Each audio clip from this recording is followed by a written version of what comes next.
आँख मारे बिहारी साला आँख मारे। मुझे मारो मारो नहीं, ये मजाक हो रहा है। एक सेकंड यार, मजाक हो रहा है। हेलो भाई लोग, उम्मीद बा कि अच्छा खबर। आज के एगो गाना लेल बानी जौन की चलतनी आज के इस वीडियो पर रिएक्शन करतानी तो बहुत मजा आवेला बा। तो वीडियो के क्लिप देखे वाला जरी से लेकर लास्ट तक चलतनी वीडियो के स्टार्ट कर।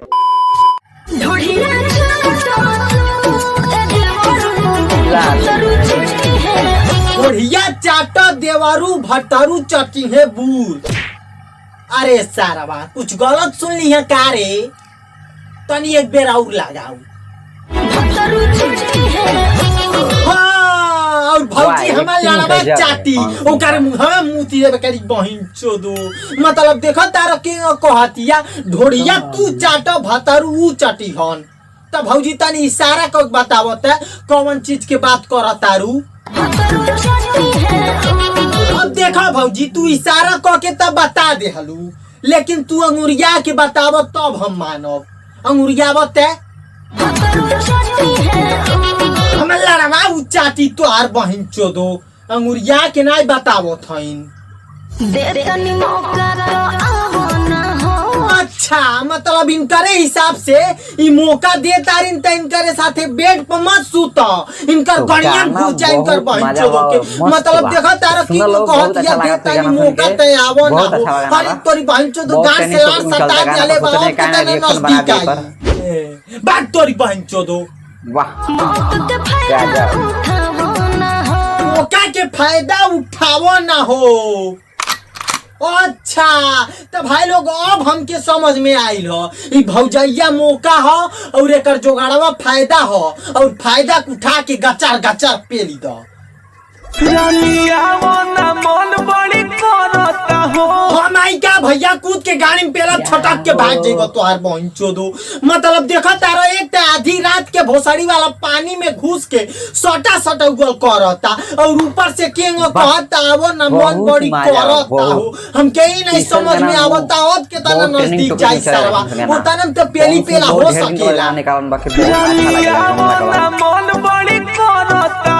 देखो भैया भौजैया तुहार लगमे बा तो के पेले रहत त ई नहीं कहता कि मन बड़ी करता हो गप गप गप गप पेल देता तो के का मन करता लाड़ चाटे के कि गान मरवावे के।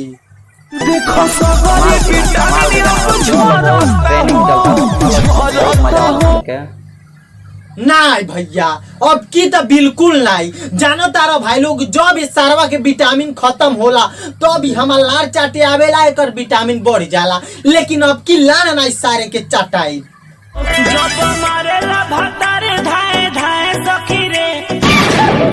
अरे सारावा कहीं तोर जोगाड़वा में गोली ओली नहीं न मारेला रे धाए धाए। मतलब आज तक तो हम ये खाली सुनले रहली खप खप खप खप टप टप टप टप। ई सारवा धाए धाए के मारेला। ए भौजी सब छोड़ा आगे बतावो। अरे तो तोहार बहन चो तो कहियो काय काय करत करत तैया जइबू दाची यार के ओइसा मरते बा सारवा धाए धाए। बन जा उठल लिया ये पिया उठ से सटल रहबो। बन जा उठल लिया ये पिया उठे से सटल रहबो। चला ठीक बा भौजी हम मान लेनी कि वो उठलाली बन जाए तो आर उठे से सटल रही, लेकिन एगो बात बताओ अगर वो उठलाली बन जाई और तो आर उठे से सट जाई तो तोहार गणिया में साइलेंसर के छुआई? हम छुआई।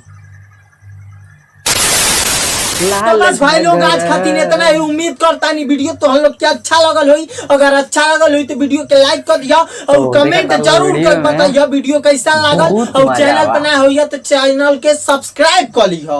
तमिलता नहीं मस्त बा सुनल जाकर बहुत जाना ठीक बा और जाकर देखत रहो ठीक बा। और वीडियो पसंद लागल हुई तो लाइक कर लो और हमारे चैनल पर न्यू आइल बड़ चैनल के सब्सक्राइब कर लो ताकि ऐसा वीडियो देते रही लोग के। चलते नेक्स्ट वीडियो मिले जी तब खातिर।